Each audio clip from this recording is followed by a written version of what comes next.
Well, Trevor Matich of ESPN, former BYU Cougar, always joins us on Mondays. And earlier today, I talked to him about 5-2 BYU and what now. All right, Trev, lots to talk about with BYU and Baylor. Certainly 2 losses in a row for the Cougars. Cougar fans wondering, hey, what's going on the last 2 weeks? What are you seeing that is the common denominator of 2 losses in a row after a 5-0 start?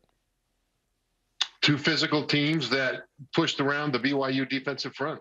That's really what happened. I mean, the offense could have done more in both of those games. But against Boise, you had Jarom all coming back from his injury. And that was his first game back, and he wasn't quite himself. And needed the defense to step up, and the defense struggled. Jaron had a terrific game against Baylor by most accounts. There's a couple things that he missed, but overall, you can't really fault him at all. And the defense needed to step up and put a speed bump in front of Baylor. But the physicality of Boise and of Baylor back-to-back, given some of the injuries that BYU's defensive front has had to deal with, was too much for the Cougars to overcome. 303 yards rushing on the ground for Baylor, certainly a concern. Abram Smith goes for 188 himself, 6.4 yards per carry allowed. Where do you start defensively with BYU trying to slow down the run where Boise State hadn't run it effectively, did, and then Baylor comes in and rushes for 300 plus? Yeah, it's hard to fix this, but you can point to a couple of things that they can do better. The one that's most fixable in the short term is to set the edge better. Too often, BYU's edge guys, the guys that had contain, got stuck on the middle of a guy trying to block him when they really need to keep their outside arm free, and they need to be more aggressive in driving upfield to set an edge to turn him back inside. That's not just a matter of, well, the other guy just blocked me. That's a matter of not handling those blocks on the edges as well as I know that they can do. The other is the defensive line needs to eat up blockers. Too often, especially with Baylor, offensive linemen would double team at the point of attack and then come off of that double team, one of them, and get on a linebacker at the second level, which, by the way, is exactly what BYU likes to do when they're rolling. And the D-line of the Cougars was not able to eat up 2 blocks. And so the linebackers, instead of being able to flow and attack like they do when they're at their best, they had to deal with 300-plus pound monsters coming to the second level before they could even think about coming off and making a tackle. So those 2 things, set the edge hard, aggressively, with correct technique, and the D linemen need to be dirt eaters and just eat up blockers so that the linebackers can flow, because the strength of this team is still the linebackers. Let's talk about the offensive side of the ball. BYU's inability to run effectively the last 2 weeks feels like it was a preventer from competing maybe and winning those 2 games. Baylor, it feels like that's going to be a shootout that Baylor probably wins anyway, but BYU's got to run the ball more effectively. 2.8 yards per carry. Jaron Hall has a tremendous 4th-and-1 run for 56 yards. But besides that, BYU run game's not been able to get going the last 2 weeks. Yes, BYU does have 2 freshmen playing and some backups with injuries to Harris LaChance and others. But Cougars on offense kind of need to kickstart that. What are you seeing on the offensive side of the ball?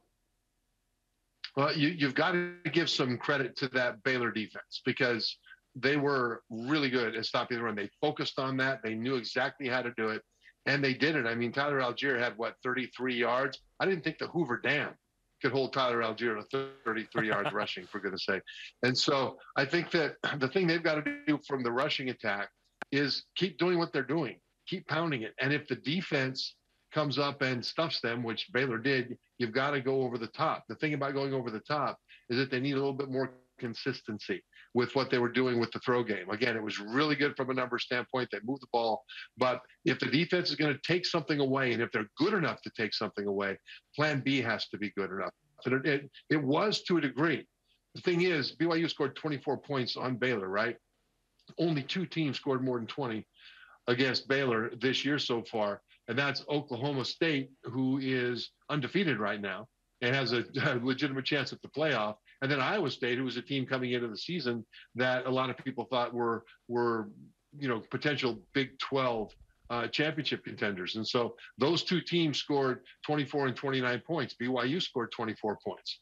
And so in some ways, you've got to give credit to that Baylor defense, because if you're not stuffing the ball, if you're not just pushing people around, you're not pushing people around.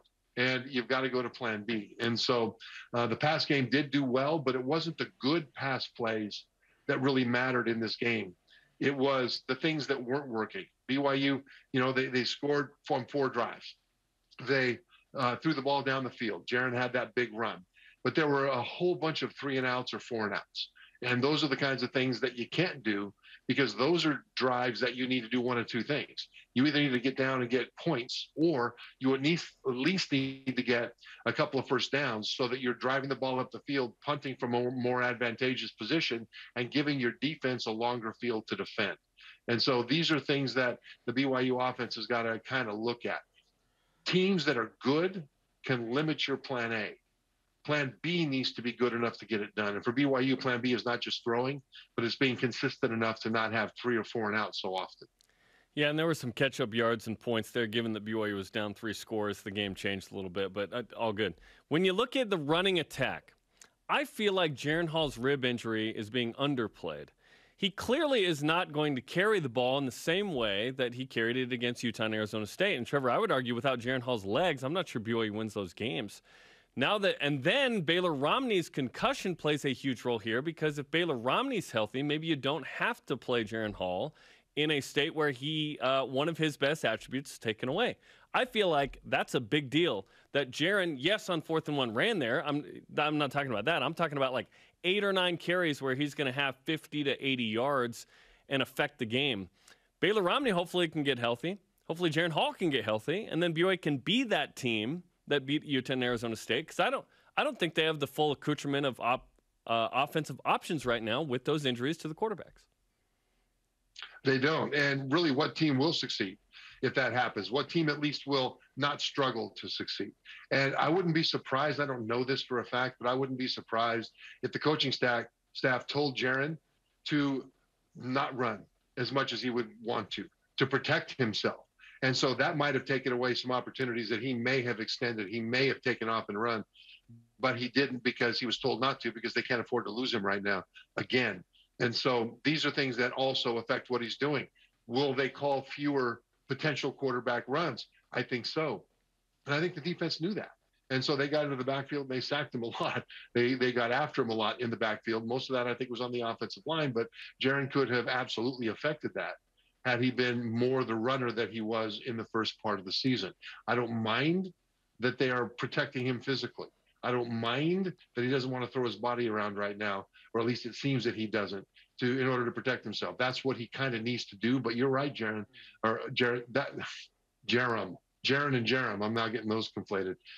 You're right, Jarom, that his, I don't want to say inability, the fact that he didn't affect the game with his legs as much as he did earlier in the season was a big factor when you face a really good defense like Baylor.